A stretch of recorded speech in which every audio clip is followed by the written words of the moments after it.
hoje está acontecendo tudo ao mesmo tempo, né? MIT novo, animal com problema, mas nós vamos dar conta de todo mundo. Eu que amassei a roda do meu carro. Ai, ai, ai, as bruxas estão tá soltas, né? E olha que não é nem outubro ainda, nós estamos cá ainda, né? Em junho. Mas vai dar certo. Vamos apresentar aqui. Amassar a roda de carro dá uma dor no coração, né?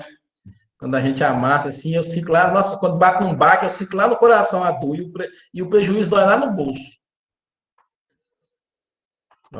Vocês já estão vendo a minha tela, Ô, então vamos lá. professor, Oi? eu não sei qual parte da pata que foi o bovino que quebrou, foi um boi, vaca. Foi um bovino, eu não sei, eu preciso chegar lá no campo, né? Terminando a aula aqui, eu vou correr lá para saber o que aconteceu com esse animal mesmo. Tá Porque certo? A dependendo, suspeita é de fratura na pata. porque dependendo da. Porque eu vi na internet, no Instagram do Aras, eles fizeram uma ferradura para uma Sim, para poder. Pois é. Preciso de ver. Eu realmente não sei. Se teve fratura exposta, se não teve, né? Tem que ver isso. Só chegando lá para avaliar. Então, terminando a aula aqui rapidinho, eu desço lá no campo para poder saber o que aconteceu. Né?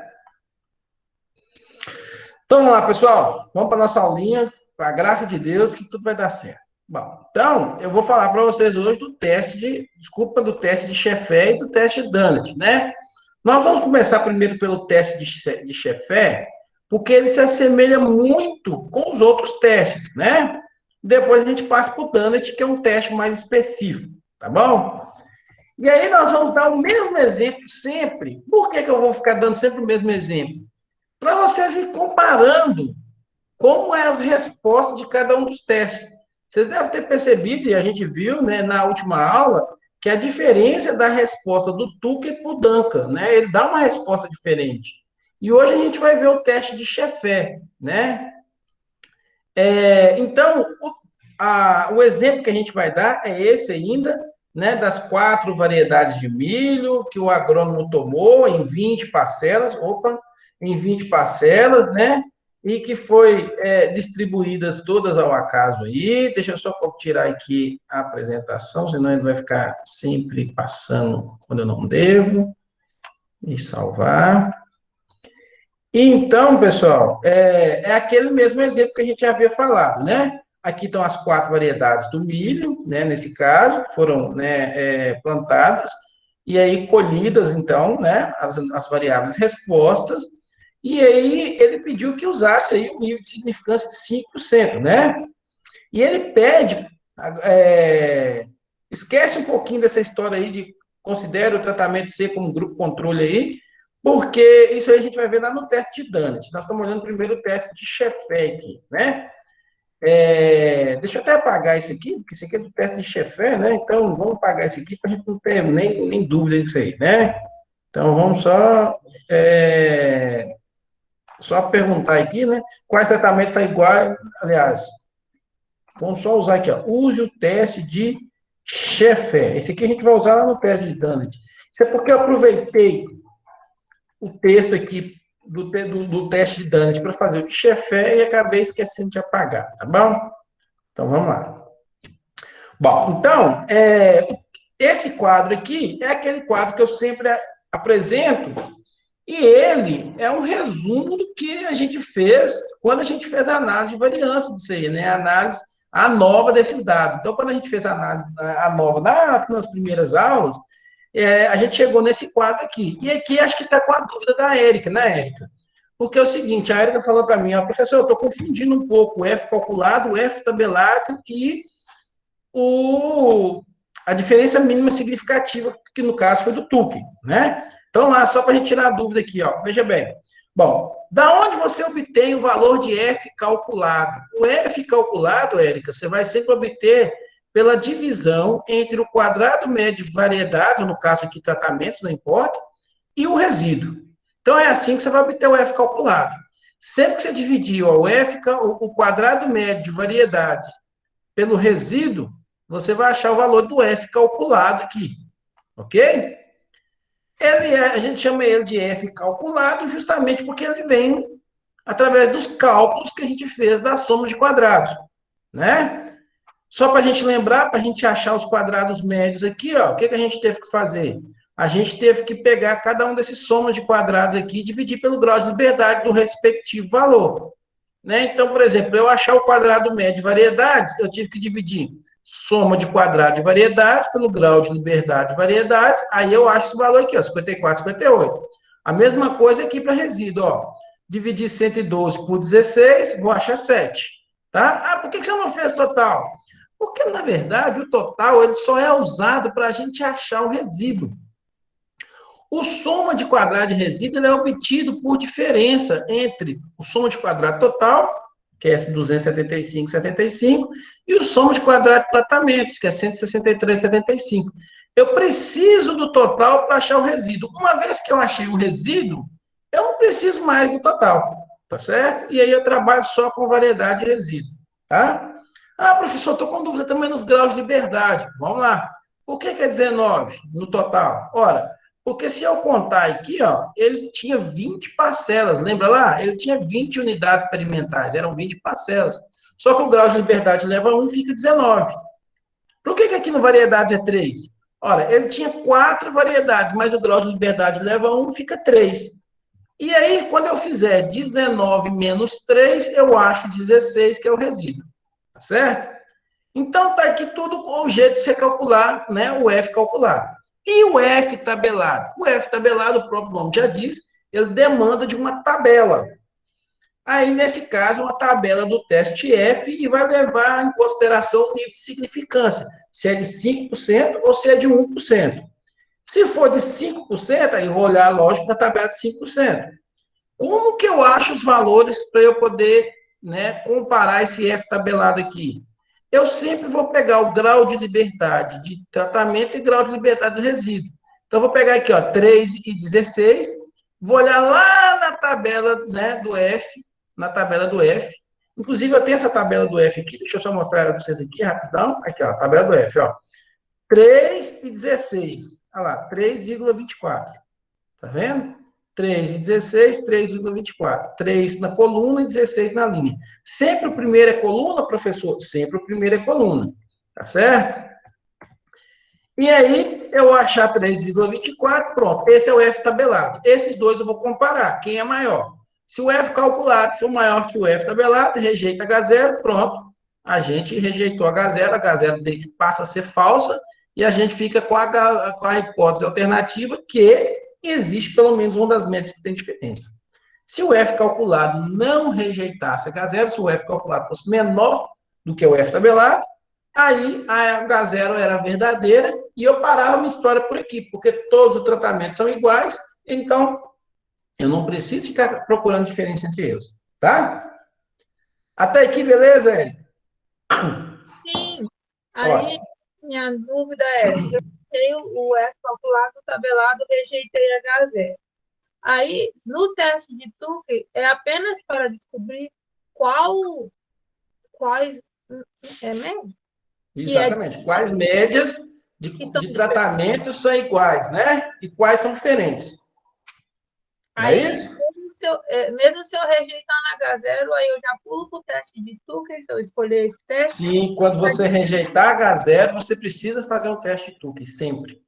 Para mim poder descobrir qual E isso aqui para disciplina. Na vida real, vamos falar assim, né? Lá quando você estiver fazendo um experimento real mesmo, a gente chama de significância. Toda vez que o valor do F for um valor significativo, e quando você diz que o valor do F é significativo, você já está automaticamente dizendo que ele rejeitou H0. Tá bom? É só um jeito diferente de falar. Mas se você, meu F foi significativo, significa que ele rejeitou a hipótese inicial, né? Ele foi maior que o F tabelado lá. Aí você tem, por obrigação, de fazer um teste de comparação de média. Que teste é esse, Érico? Vai depender. Vai depender se você vai usar o teste de Tukey, se você vai usar o teste de Duncan, se você vai usar o teste, por exemplo, de Sheffer. Tem outros, né? Tem vários outros aí. pode ser o Scott Knott, pode ser o Dunnett, por exemplo, depende das situações. Com relação à escolha do melhor teste, eu não quero que vocês se preocupem com isso agora. Eu quero que vocês conheçam os testes. Depois eu vou dar uma aula para vocês só para você saber quando você deve usar qual teste. Tá certo? Eu preciso que você só entenda as diferenças entre os testes. Toda vez que você rejeitar H0, você precisa fazer um teste. Por que você precisa fazer um teste? Porque a resposta que você tem aqui é que os tratamentos não são iguais. Não sendo iguais, eu preciso saber quais tratamentos são melhores, quais são piores, quem é igual a quem é diferente de quem, para eu poder continuar a minha resposta. Porque eu já disse que eles não são iguais. Então, se eles não são iguais, eu preciso investigar quem é igual a quem, né? Se todo mundo é diferente, porque pode acontecer, não, todo mundo é diferente, né? Pode acontecer, inclusive, acho que uma das sabatinas eu coloquei lá, uma das respostas, todo mundo era diferente, ninguém era igual a ninguém, né? Pode acontecer de dois serem iguais, os demais serem diferentes, então a gente precisa disso, tá? Deixa eu só abrir rapidamente aqui o do Tukey, a aulinha que eu dei para vocês do Tukey, para eu poder falar um pouco mais propriedade aqui, então, do Tukey. Então, quando a gente falou da aula do Tukey lá, aí a gente foi aplicar o teste de Tukey, né? Aí eu tinha que fazer o quê? Lançar as hipóteses. As hipóteses sempre são lançadas 2-2. Por que, professor, que são sempre lançadas 2-2? Porque sempre você vai comparar médias 2-2, no caso do Tukey, e aí ela só tem duas respostas. Ou essas médias são iguais, ou elas são diferentes. Tá bom? Bom, aí a gente precisa de calcular a diferença mínima do significativo do Tukey, que é essa formulazinha. A gente viu que essa formulazinha depende desse valor de Q, e esse valor de Q aqui é o Q tabelado, e ele depende de duas coisas. Uma é do número de tratamentos, e aqui é onde a maioria das pessoas confundem, porque é número de tratamentos. Aí as pessoas correm e pegam aqui, ó, 3. O 3 não é o número de tratamentos. O 3 é o grau de liberdade de tratamentos. O número de tratamentos é 4. O Tukey, ele leva em consideração 4. Então, tem que colocar 4 aqui para o número de tratamentos e o grau de liberdade do resíduo, que é 16. Muita gente confunde, vai lá e olha no 3 e 16, quando, na verdade, você tem que olhar no 4 e no 16. E aí, ao você olhar lá no 4, aqui é a tabela do Tukey, 4 e 16 dá 4,05, olha lá, 4 na coluna, 16 na linha, 4,05, que é o valor que a gente vai usar aqui, então, de quê?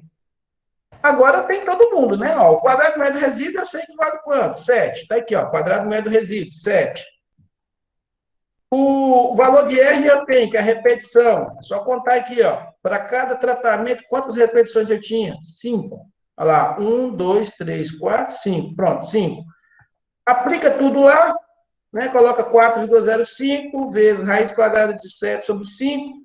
Divide 7 sobre 5 aqui, ó, né? Dividir 7 sobre 5 vai dar 1 ponto alguma coisa, né? Aí eu extraio a raiz, extrair da raiz, eu multiplico por 4,05, pronto, achei 4,79. Esse valor aqui, Érica, é que é a minha diferença mínima significativa do Tukey. É a partir desse valor que eu vou agora, então, comparar os meus contrastes, né? Para comparar os contrastes, primeiro eu tenho que colocar as médias em ordem decrescente, do maior para o menor. Sempre é bom você fazer isso, tá? Então, foi o que a gente fez, olha lá, 31, 27, 26, 23. Professor, se você não fizer, você vai ter uma confusão imensa se você não colocar essas ordens decrescentes. Então, por isso que a sugestão é sempre colocar a ordem decrescente, tá? E aí você começa a fazer os contrastes 2-2. Por isso que a hipótese é lançada 2-2, porque você faz contraste de 2 em 2. Então, você vai contrastar primeiro D e B. Você vai olhar a diferença deles. Ó, média de D menos média de B. 31 menos 27. Deu 4. 4 é maior ou menor que o valor que eu encontrei? É menor. Se é menor, não rejeita H0. Não rejeitar significa que a H0 é verdadeira nessa situação. Significa que eles são iguais. Vou colocar a mesma letra para eles. Olha lá. Agora eu passo lá para o próximo, ó, D e C. Aí eu vou fazer D e C, 31 menos 26, deu quanto? 5. 5 é maior que delta. Se 5 é maior que delta, eu rejeito a hipótese.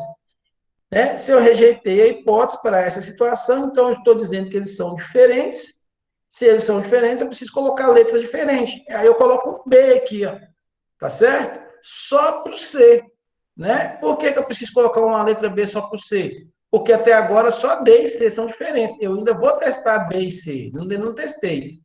Não preciso fazer D com A, porque D com A é essa situação aqui, ó, que eu já sabia que ia rejeitar. Se C já está próximo de D, rejeitou A, que está mais longe, lógico, vai rejeitar. Por isso que você coloca a ordem, né, as médias em ordem decrescente. Professor, e Pode falar. depois que quando eu calculo isso tudo e vejo quais que aceitam H0 e quais que rejeitam, faz o quê? Aí tem a conclusão, que eu vi que você tinha colocado. Nós vamos chegar lá. Você espera, então, que a gente chega lá. Pode? Mas eu entendi essa parte, só não entendi depois, quando descobre que as médias de mesma letra não diferem entre si. Aí depois faz o quê? Ou você vai explicando. Não, então. Aí, o que acontece, então? Feito todos os contrastes, né? A gente fez, então, os contrastes, uma vez que você já entendeu, então eu vou pular. Feito todos os contrastes, então, nós chegamos a essa situação aqui, né? Aqui já vem a conclusão. Olha que conclusão que está dizendo, ó. Médias seguidas de mesma letra não diferem entre si pelo teste de Turing. Aqui já finalizou tudo, viu, Érica? Terminamos aqui. Qual é a conclusão que você tem? Ora, a conclusão que você tem é a seguinte, que os tratamentos D e B foram os tratamentos que deram o melhor desempenho, né? Então, se você tivesse que escolher entre duas variedades de milho para você aplicar, você poderia escolher tanto a D quanto a B, tá? Ambas são estatisticamente iguais, né? Aí, qual que você utiliza? Se for, por exemplo, para fins comercial, a semente que for mais barata, porque D e B tem o mesmo desempenho, então você vai escolher a semente mais barata, né? Ah, não, é o mesmo valor. Aí você escolhe a que tem mais fácil disponibilidade, tá? A que está mais perto aí, talvez o frete é menor, sei lá, tá? Ou, às vezes você avalia a parceria que você tem com o seu vendedor, mas em nenhum momento você pode falar assim, ah, eu vou escolher a D, então. Por que que não pode? Porque D e B são iguais, tá? Quais você, então, não deveria escolher, né? Aliás, e aí continuando, né? B, C e A também tiveram um desempenho semelhante, lógico que B foi aquela interseção, né?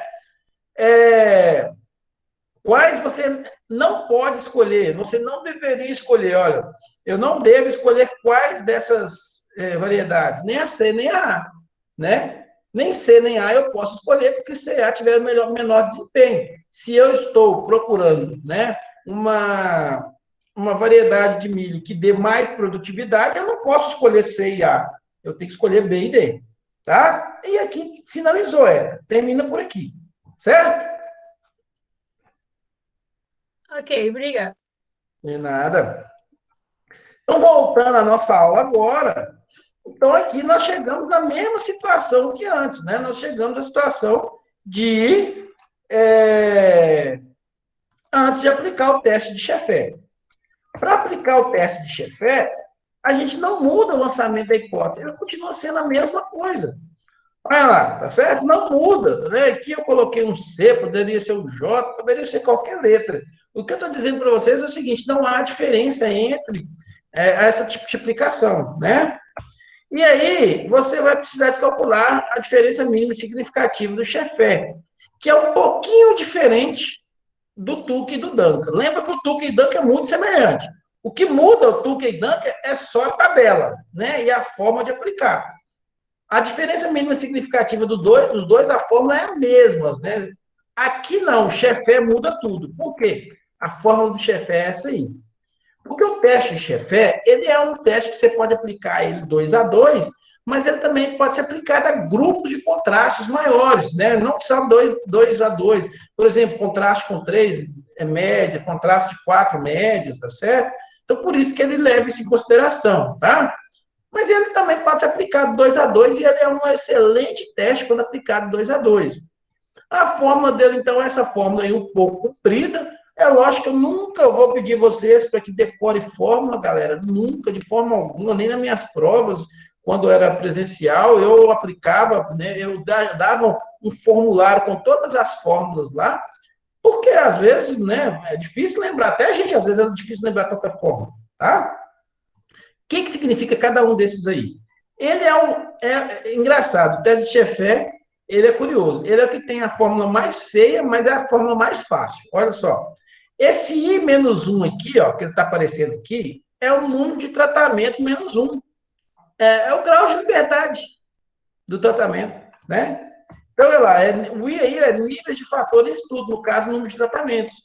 Então, no caso aí, o I vale 4, 4 menos 1 vai dar 3, que é o mesmo grau de liberdade aqui. O F tabelado, olha que interessante, é o mesmo F tabelado que está aqui, ó. Você aproveita ele, você vai lá e pega lá, ó. O F tabelado de 3 e 16, você já sabe, é 3,24. O quadrado médio do resíduo aliás, então, só para a gente voltar aqui, tá? No F tabelado, ó, no caso aí é 5%, tem que tomar cuidado, que às vezes pode ter uma maldadezinha, né? Aplica-se o quadro da nova a 5%, mas aplica-se a diferença mínima significativa do Chefé a 1%. Aí não vai ser esse mesmo valor aqui, vai mudar. Mas aí é só você olhar lá na tabela do teste F, a mesma tabela que você usou para poder fazer o quadro da nova, você vai pegar lá, ó, 3, né, graus aliás, 3 graus de liberdade para o tratamento, 16 graus de liberdade para o resíduo, 3,24, que é o que você vai usar aqui, ó, 3,24. O quadrado médio do resíduo, a gente já conhece ele. Quanto que vale o quadrado médio do resíduo? 7. Aí ele tem um 2 aqui embaixo, né, vezes o R, que é a repetição. Nesse caso aqui, a repetição é 5. Né? Então, é só aplicar esses valores, olha lá, ó. I menos 1 dá 4 menos 1, né? Vezes 3,24, vezes o quadrado médio do resíduo, que é 7, e 2 vezes 5 aqui, que é a repetição. 4 menos 1 vai dar 3, né? Aí eu tenho que multiplicar isso aqui tudo, ó, 3 vezes 3,24, vezes 7, e dividir por 10, né? Na verdade, o que eu vou ter que fazer é 3 vezes 7, 21, 21 vezes 3,24, dividir por 10. Depois disso tudo que eu vou extrair a raiz, eu vou achar o S aí de Chefé 2,61. Guardado esse valor, agora, aplicar o teste de Chefé, você aplica ele igual ao teste de Tukey. Você vai classificar as médias, do maior para o menor, e depois você vai começar a fazer os contrastes 2 a 2. E aí vai fazer o contraste, ó, D com B, 31 menos 27, deu 4. 4 é maior que S, rejeito. Rejeitar H0 significa que eles são diferentes. Então, vai aparecer um A e um B aqui. Note que ele já deu diferente do Tukey, né? O Tukey tinha colocado todo mundo aqui como A, né? O D e o B com A. Aqui ele já deu diferente. Agora eu vou fazer o segundo contraste, que é o quê? Que é B com C. Ué, professor, por que você não fez o contraste D com C? Ora, vamos pensar, vamos usar os raciocínios aqui. Se D com B, que já B já está próximo de D, mais próximo, já deu diferente, eu não preciso fazer C e A, eu sei que vai dar diferente. Então, eu já pulo por debaixo. Toda vez que rejeitar H0, eu já pulo por debaixo e já vou testar o de baixo, ó, 27 com 26. Testando 27 com 26, deu 1. 1 é menor que D. Se é menor, significa que eles são iguais. Então, B para eles. Agora, eu já testo B com A. B com A é 27 menos 23, deu 4. 4 é maior que D. Então, se 4 é maior que D, eu tenho que colocar uma letra diferente para B e A aqui, ó. E, por fim, só falta testar C e A, né? Ao testar o C e A, 26 menos 23 deu 3. 3 é maior que o meu valor de D, eu já rejeito, eles já estão com letras diferentes, e eu não faço nada. Feito isso, eu já vou fazer a conclusão, que médias seguidas de letras diferentes diferem entre si pelo teste de Chefé, 5% de significância. Olha, professor, parece que você colocou a conclusão diferente, coloquei de propósito, para vocês verem que não é só... Eu posso colocar essa resposta aqui de duas formas. Posso colocar médias seguidas de mesma letra não diferem entre si pelo teste de Chefé a 5%. Ou eu posso escrever médias seguidas de letras diferentes diferem entre si pelo teste de Chefé, tá? A 5% de probabilidade. Todos os dois jeitos são próprios de dizer e dizem a mesma coisa. né? Não pode falar assim, ó, que A é maior que B, não, e B é maior que A. B, aliás, que A é maior que B, e aí você pode falar, não, B é menor que A. É a mesma coisa de dizer, né? Então, note que o Chefé deu uma resposta bem diferente para o Tucken. Vamos só voltar aqui no Tucken para vocês verem lá. Ó. Olha como é que deu o Tucken. O Tucken deu todo mundo, ó, 2 As e os Bs aqui, né? E o Chefé, ele já fez diferente. Opa, o Chefé, ele já deu essa resposta um pouco diferente, ó, né? Então, mostra que o teste de Turing, muitas vezes, ele dá esses probleminhas de ter letras iguais, e o Chefé, ele é um pouco mais rigoroso. Então, ele consegue dividir melhor esses tratamentos, tá? Então, por isso que muitas vezes as pessoas aplicam o teste de Chefé nesse caso, tá bom? Agora que eu estou vendo aqui, né? Eu errei aqui, que eu coloquei aqui DMS do Dunnett, na verdade é do Chefé. Pessoal, dúvida? Tudo tranquilo? Tranquilo, professor. É fácil o teste de Chefé, né? Ele não é muito difícil, não. Bom, então, uma vez que nós já vimos o teste de Chefé, vamos ver o do Dunnett agora. O Dunnett é mais fácil ainda. O Dunnett é definitivamente o teste mais simples de todos. Vamos ver ele lá. Tá certo? Ele é mais fácil do que esse ainda. Bom, o teste de Dunnett, ele é um teste muito importante quando você quer comparar um grupo controle, tá certo? O que é um grupo controle ou um testemunha? É aquele grupo, muitas vezes, que você utiliza. Sempre a gente utiliza como grupo controle ou testemunha, como aquele onde a gente não coloca tratamento nenhum, quando a gente, às vezes, coloca o modo que a gente já fazia corriqueiramente, que você quer fazer algo diferente, você comparar os que você quer fazer algo diferente com o que você já fazia corriqueiramente, tá certo? Então, o teste de Dunnett, ele é muito importante porque ele só faz esse tipo de comparação do tratamento controle com os demais, certo? O tratamento controle é muitas vezes importante porque é aquele tratamento que não tem nada e eu, às vezes eu quero saber o que está acontecendo quando eu não aplico nada, né?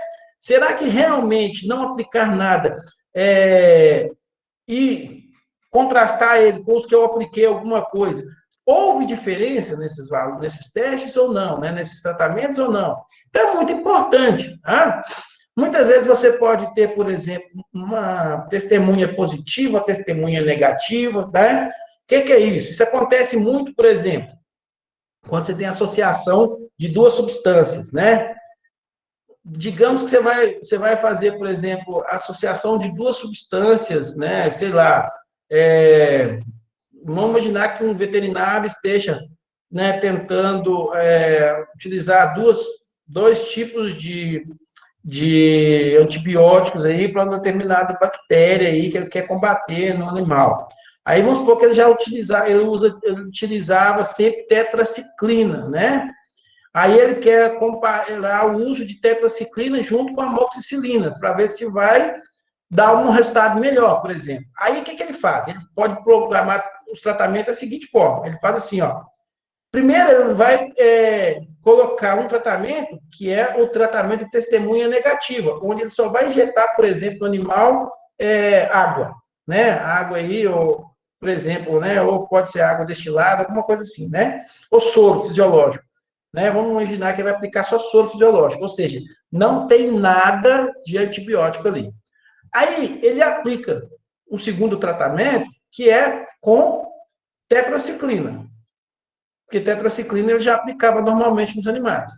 E os outros tratamentos, ele vai aplicar tetraciclina com amoxicilina. E aí ele coloca dose diferente de amoxicilina, tá? Sei lá, não sei quantos microgramas por ml, certo? Então ele vai ficar com dois tipos de testemunha. Um que é o testemunha negativo, que é aquele onde ele aplicou só o soro fisiológico, e o segundo, onde ele aplica apenas um das substâncias. E a partir do terceiro é que ele vai começar a utilizar as associações de tetraciclina com os níveis de amoxicilinas, entendeu? Então, isso aí é dois tipos de controle que você pode ter.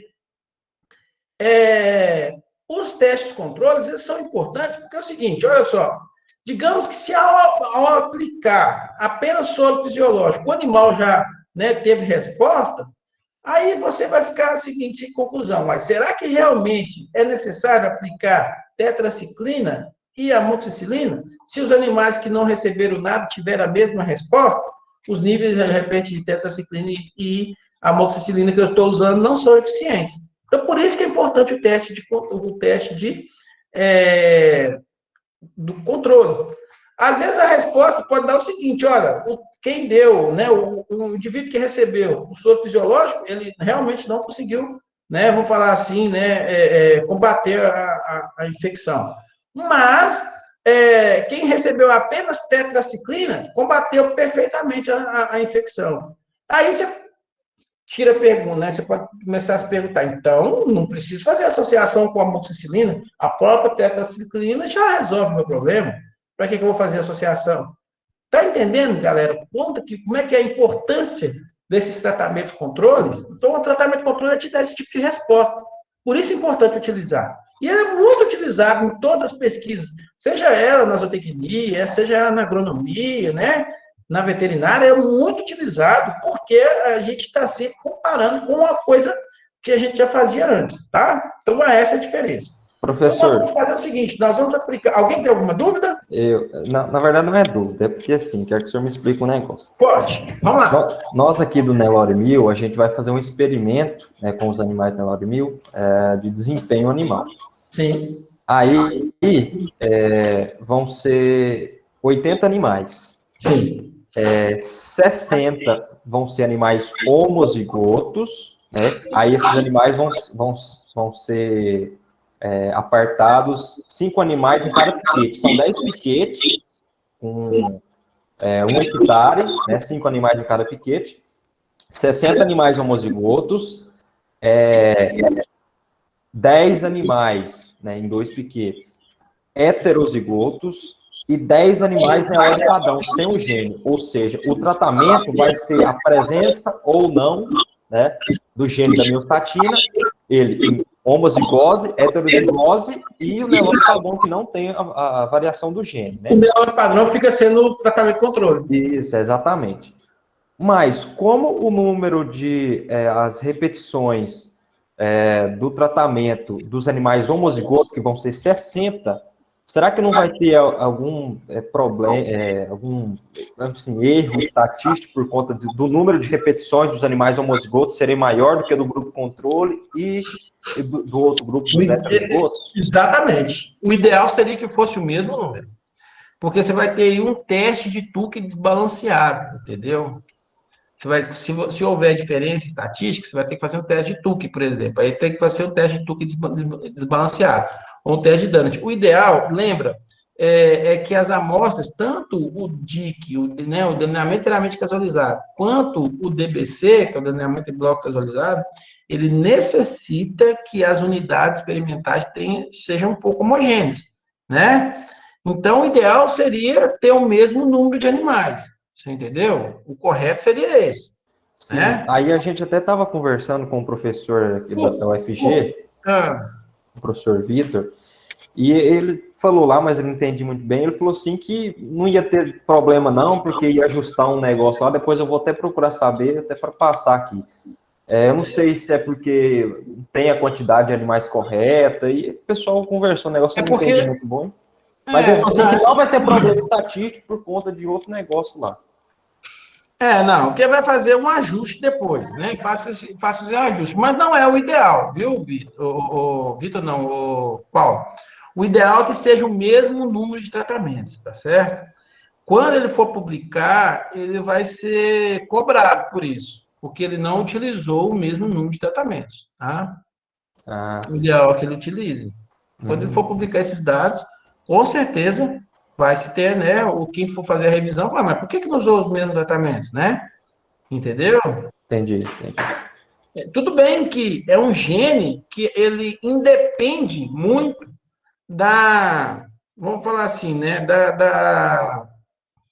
do ambiente todo que o animal vai estar inserido ali, né? Mas você já me disse que, por exemplo, é o seguinte, olha, 10 piquetes vão ter 5 animais cada um, não é isso? Isso. Mas o piquete que vai ter o Nelore padrão, ele vai ter 10 animais, não é? Não, vão ser 2 piquetes, né? 2 piquetes com 5 cada 5 um. animais, isso. 2 piquetes com 5. Não, pelo menos isso aí. Mas peraí, então não é 60, então é 50, porque 10 piquetes com 5 animais cada um dá 10, dá 50. Isso. Dá 50, né? Não é 60 isso. animais, é 50 animais, isso. né? Isso. E aí teria 2 piquetes com 5 animais cada um, né, para dar 10, né? Uhum. E depois que vai ser com o Nelore padrão, e os outros 5 animais, aliás, 2 piquetes com 5 cada um, que vai ter qual mesmo? O heterozigoto. O animal que é heterozigoto, né? O ideal era ele fazer, né? Porque o ideal seria fazer o seguinte, já que ele tem, né, 2, né, vamos falar assim, ele vai colocar lá 5 animais em 2 piquetes com o padrão, 5 animais em 2 piquetes com o heterozigoto, ele faria 5 animais em 2 piquetes com o que tem o gene da miostatina e pronto, não precisava dos outros animais. Né? Ele ia ter 30 animais, ia ter graus de liberdade tranquilo para poder fazer esse experimento aí, não ia ter problema algum, 3 tratamentos, não ia ter nenhum problema, não precisava desse número, ele fazia o teste dele certinho, sem precisar de colocar mais animais, e com uma resposta muito, muito boa, com certeza ia publicar em qualquer revista que ele quisesse, internacional. Sim, depois eu vou procurar saber direitinho, até passo aqui para por que é que eles... Por que esse número gigante para um tratamento e não demais para os demais, né? Isso. É bom saber qual que é o plano que ele quer fazer, para a gente ver aqui.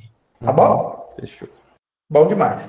Mas aí, nesse caso, olha para você ver, o teste, nesse caso, o padrão fica sendo o controle, né? Fica sendo o Nelore padrão, né? Isso. Ele vai ser o teste controle. Certo? Isso. No caso é controle. Só que nesse caso você não tem um controle positivo ou negativo, apenas um controle. E aí vai testar se o heterozigoto e testar o puro, né? Vamos falar assim, né? Isso. Aí os animais vão comer 1% do peso vivo, né? Eles, no piquete vão comer 1% do peso vivo. Agora eu preciso de ver o que ele chama de heterozigoto nesse negócio aí, né? Heterozigoto é assim, professor. O homozigoto são os animais mais fortes. Porque é da linhagem Nelore Mil. O Belgian Eu sei, Blue... porque essa linhagem Nelore Mil, na verdade, é um cruzamento, né? Isso. É um cruzamento com, eu não sei se é exclusa com o... Belgian Blue.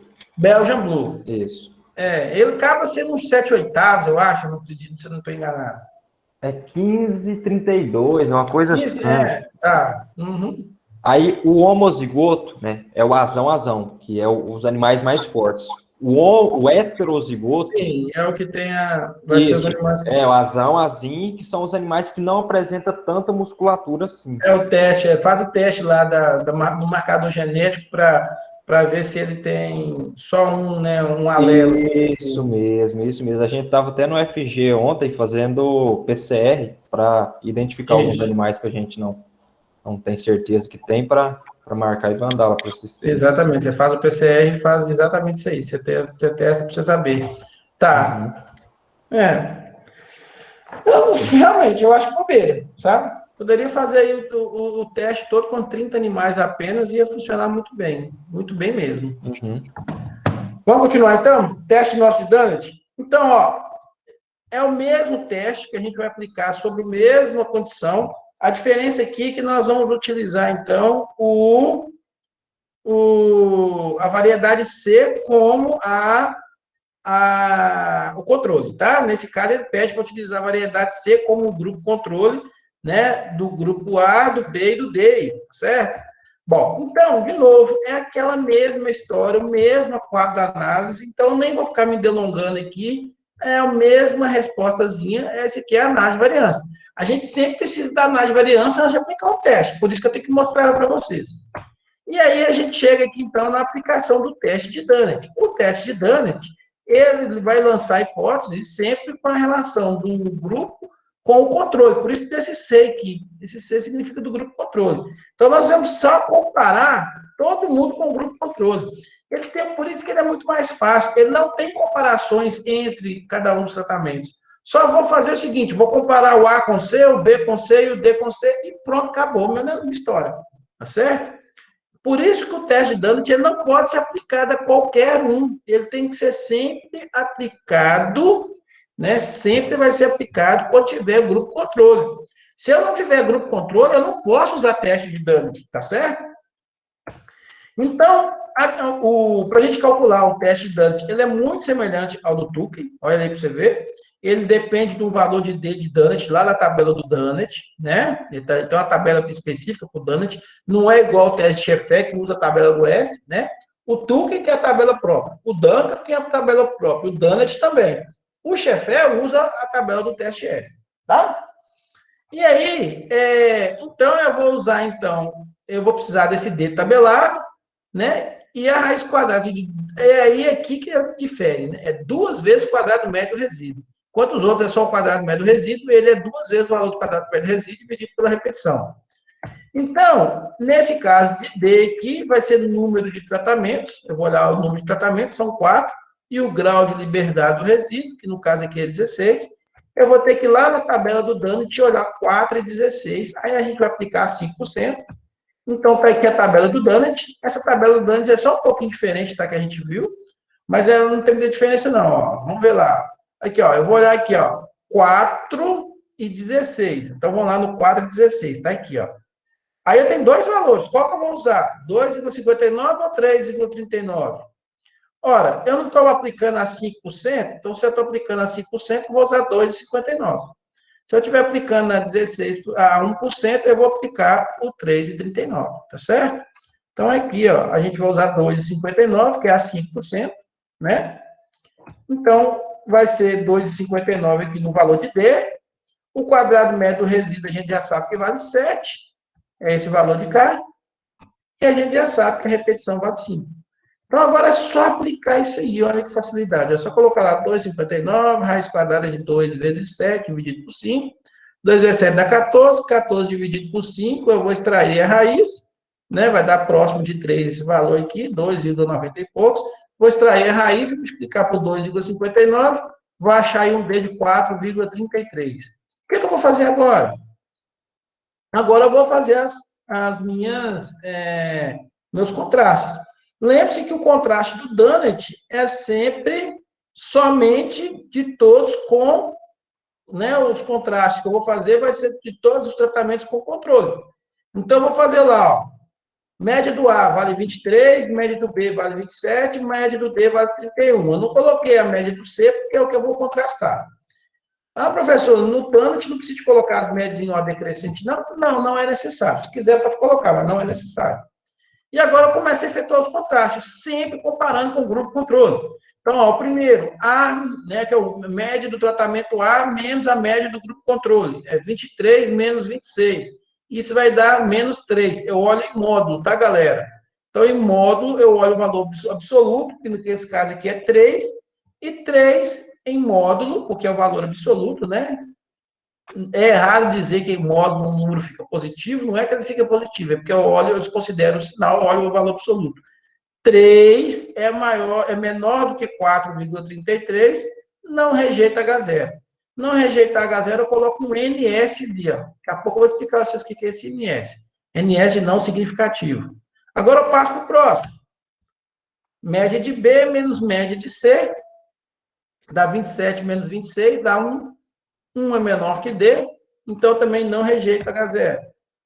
E agora eu vou fazer com D. D menos MC, 31 menos 26 dá 5, e 5 em módulo é maior que D, então rejeita H0. Aí, conclusão, olha que facilidade. Médias seguidas de asterisco difere do grupo controle, que no caso foi o tratamento C, pelo teste de Dunnett a 5% de significância. É só isso e acabou. O teste de Dunnett, você não tem mais que ficar comparando A com B, A com D, B com A, porque ele só vai comparar com o grupo controle. Por isso que é um teste muito específico. Só faz sentido você aplicar o teste de Dunnett quando você quer saber se aquele tratamento que você tem, se ele é ou não igual ao grupo controle. Ele é muito usado, por exemplo, quando a gente quer, vou dar um exemplo aí que a professora Andréia usou e nós usamos o teste de Dante. Eu já até falei desse exemplo para vocês. Ela queria saber, acho que era com o capim pojuca que ela estava fazendo um tratamento, uma pesquisa, ela queria saber o seguinte, olha, ao invés de eu ficar, né, fazendo adubação nitrogenada no capim pojuca, será que eu posso aplicar, né, será que eu posso plantar ele em consórcio com uma leguminosa, e essa leguminosa já vai fornecer o nitrogênio necessário para o capim pojuca, e eu não precisar ficar mais aplicando, por exemplo, nitrogênio? Então, o que ela só queria comparar? Ela queria comparar se a produtividade do capim pojuca com a leguminosa, que eu acho que ela usou na época soja, né? Soja perene, se ele daria a mesma produtividade com outros níveis de nitrogênio lançado no solo, tá certo? Aí ela colocou uns 4 níveis lá de nitrogênio. Só queria comparar qual desses ia ser igual ao tratamento controle. Então, vai ser um prato cheio para aplicar o teste de Dante. Nós aplicamos o teste de Dante, eu não lembro mais a resposta, pessoal. Isso foi em 2014, tá? Foi quando eu cheguei aqui, nós já estamos em 2021, o professor está ficando velho e já está esquecendo as coisas. Eu não lembro qual foi a resposta que nós tivemos, tá? Tem um artigo disso aí, a gente apresentou o artigo disso aí. Depois vocês olham aí. Mas ele é interessante por causa disso, por uma situação simples do dia a dia, corriqueira, que a gente pode fazer. Tá bom? Professor, dúvidas, pessoal? Pode falar. Volta só nesse último slide. É porque o senhor esqueceu de colocar o C aqui, né? Por isso que eu estava procurando tal, MD-MC, mas está certo. Porque o senhor esqueceu de colocar. Não é que eu não esqueci de colocar o C, é porque o C, ele não vai ser testado, né? O C, ele é que vai ser contrastado. Ah, tá. O C vale 26, ele é que vai ser contrastado. Então, quando você colocar a classificação das médias aqui, ó, você não coloca o do grupo controle, porque vai ser todos contrastados com o controle. Ah, tá. Por isso que você não precisa de colocar o C. Ah, tá. Entendi. Beleza. Entendeu? Fechou. Certinho, pessoal? Bom, então era isso que a gente tinha para falar por hoje. Se ninguém tem dúvida, a gente para por aqui. Eu só preciso fazer uma chamada rápida. Érica, tudo tranquilo agora, minha filha? Sim, eu não sei se eu não acho que não prestei atenção. Quando que você escolhe o controle? Define qual que vai ser o controle? Não, aí o controle, você precisa definir, vai depender, né? Aí depende do pesquisador, né? Nesse caso aqui, só para exemplificar, eu defini que o C era o grupo controle. Mas você, quando vai montar o experimento, você define, né? Aí vai depender do qual é o seu objetivo, o que você quer comparar, entendeu? Isso você quem vai falar assim, não, esse aqui, ó. Normalmente o grupo controle é aquele grupo de algo que você já faz corriqueiramente, ou algo que você quer testar se aquele tem diferença com os demais. Esse que fica sendo o grupo controle. Mas não tem nenhum padrão, assim. Não tem nenhum padrão, não. Aí vai da experiência do pesquisador. Ok, obrigada. Certinho? Aí, à medida que você vai avançando com seus cálculos, né? Vai avançando, vamos falar assim, com seus entendimentos no seu campo de estudo, você vai saber, por exemplo, o que você quer comparar e se aquilo que você quer comparar, se ele faz parte, né? Se ele pode ser um grupo controle ou não. Certo? Sim. O Vitor que está aí é o Vitor Hugo, né? Vou só colocar a presença para vocês aqui, pessoal. Então, estão presentes hoje a Érica, a Nível, Paula, a Suziane e o Vitor Hugo, né? Pouquinho, uma turma que deve ter 20 e poucos alunos. O pessoal não está querendo muito assistir a aula, não, hein?